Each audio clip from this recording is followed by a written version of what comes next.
Hi friends, welcome to daily சமையல். நம்ம இன்றைக்கி டெய்லி சமையலில் கழனி புளிச்சாறு எப்படி பண்ணலாம் தான் பார்க்க போகிறோம். வீடியோக்களை போகிறதுக்கு முன்னாடி நம்ம சேனலை சப்ஸ்கிரைப் பண்ணிடுங்க. அதுக்கு ஸ்டவ் ஆன் பண்ணி ஒரு கடாய் வச்சுக்கலாம்.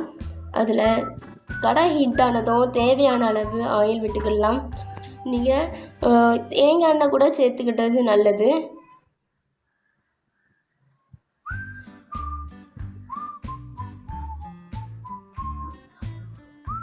ஆயில் தேவையான அளவு சேர்த்துடுங்க.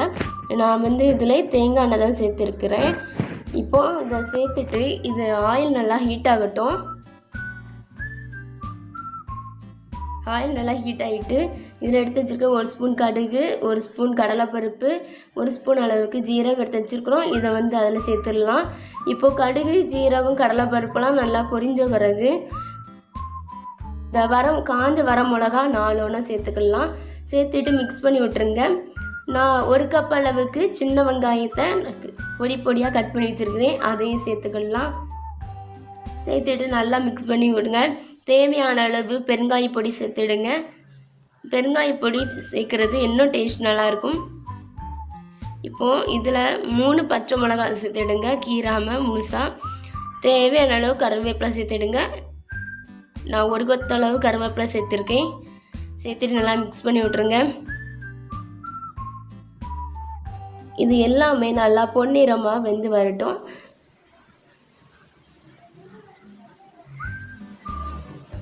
இப்போ பாருங்கள், நல்லா வந்துட்டு இந்த ஸ்டேஜில் தேவையான அளவு புளி கரைசல், அதாவது ஒரு எலுமிச்சப்பழம் சைஸுக்கு நான் புளி எடுத்து 1/2 மணி நேரம் ஊற வச்சுருந்தேன். அதை இப்போ நம்ம இதில் சேர்த்துக்கலாம்.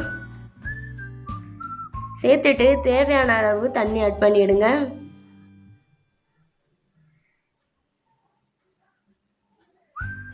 இப்போது இதில் தேவையான அளவு தண்ணி ஆட் பண்ணிவிட்டு இது நல்லா கொதி வர ஆரம்பிக்குது பாருங்கள். இந்த ஸ்டேஜில் தேவையான அளவு மஞ்சள்தூள் சேர்த்துக்கிடலாம். மஞ்சள்தூள் சேர்த்துட்டு ஒரு தடவை நல்லா மிக்ஸ் பண்ணி விட்ருங்க. தேவையான அளவு உப்பு சேர்த்துடுங்க. உப்பு சேர்த்துட்டு நல்லா ஒரு தடவை மிக்ஸ் பண்ணி விட்டுடலாம். இது நல்லா ஒரு தடவை கொதி வரட்டும். கொதி வந்த பிறகு ஸ்டவ் ஆஃப் பண்ணிடலாம். இப்போ பாருங்கள் ஃப்ரெண்ட்ஸ், நல்லா கொதி வர ஆரம்பிச்சிட்டு இந்த ஸ்டேஜில் ஒரு தடவை நல்லா மிக்ஸ் பண்ணி விட்டுட்டு நம்ம ஸ்டவ் ஆஃப் பண்ணிடலாம். அவ்வளோதான், சூப்பரான கழனி புளிச்சாறு ரெடி ஆகிட்டு. இதுக்கு தொட்டுட்டு சாப்பிட்றதுக்கு உருளைக்கிழங்கு ஃப்ரை தான். அதுக்கு தேவையான அளவு கடாயில் ஆயில் ஊற்றிடுங்க. ஸ்டவ் ஆன் பண்ணி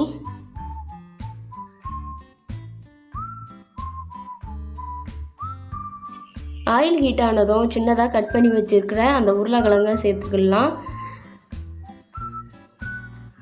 இந்த மாதிரி சின்ன சின்னதாக கட் பண்ணி சேர்த்திங்கன்னா இது பார்க்கறதுக்கு அழகாகவும் இருக்கும். இப்போ இதை நல்லா மிக்ஸ் பண்ணி விட்டுருங்க அந்த ஆயிலில். இது வேகிறதுக்கு 1 ஸ்பூன் அளவுக்கு உப்பு சேர்த்துக்கிடலாம். சேர்த்துட்டு நல்லா மிக்ஸ் பண்ணி விட்ருங்க. அந்த உருளைக்கிழங்குல உப்பெல்லாம் சேர்கிற மாதிரி நல்லா மிக்ஸ் பண்ணி விட்ருங்க.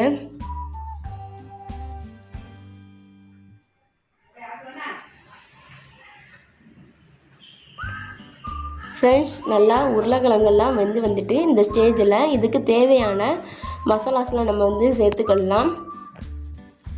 தேவையான 1/4 ஸ்பூன் அளவுக்கு மஞ்சள்தூள் சேர்த்துக்கிடுங்க. 1.5 டேபிள் ஸ்பூன் அளவுக்கு நல்ல மிளகுத்தூள் சேர்த்துக்கலாம். வத்தல் பொடி ஒரு 1/2 டீஸ்பூன் சேர்த்துக்கிடுங்க. ஒரு 1/4 டீஸ்பூன் அளவுக்கு சிக்கன் மசாலா சேர்த்துக்கலாம்.